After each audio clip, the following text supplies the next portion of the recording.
பேச்சை ஆரம்பிக்கும் பொழுது நான் உயிரே உறவே தமிழே என்று ஆரம்பிச்சேன். இந்த காணொலியில நடிகர் கமல் சொன்ன மாதிரி தமிழ் தான் கன்னடத்தோட தாய்மொழியா, இந்திய அரசாங்கம் திராவிட மொழிகள் பத்தி என்ன சொல்லியிருக்காங்க அப்படிங்கிறத பார்க்கலாம். நான் ஸ்ருதி பாலசுப்ரமணியன், டிஎன்சி தமிழ் செய்தியாளர். அதுல தமிழிலிருந்து பிறந்ததுதான் உங்கள் பாஷையும், அதனால நீங்களும் அதில் உட்படுவீர்கள்.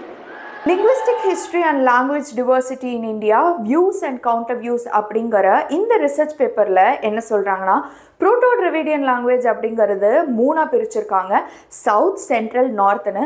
அந்த சவுத்தில் ப்ரோட்டோ சவுத் டிராவிடியன் 1 மற்றும் 2ன்னு ரெண்டாக இருக்குது. அந்த 1ல் தான் தமிழ், மலையாளம், கன்னடா, படுகா, துளுன்னு 11 மொழிகள் இருக்குது. இதுல தமிழை முதல் இடத்துலையும் கன்னடத்தை 9வது இடத்துலையும் பார்க்க முடியுது.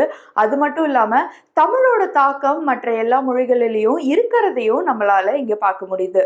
இந்த விவாதங்கள் எல்லாம் தாண்டி மக்கள் இறுதியா எல்லா மொழியும் சமம் அப்படிங்கிறத புரிஞ்சுக்கிட்டு நடந்துக்கிறது தான் நல்லது.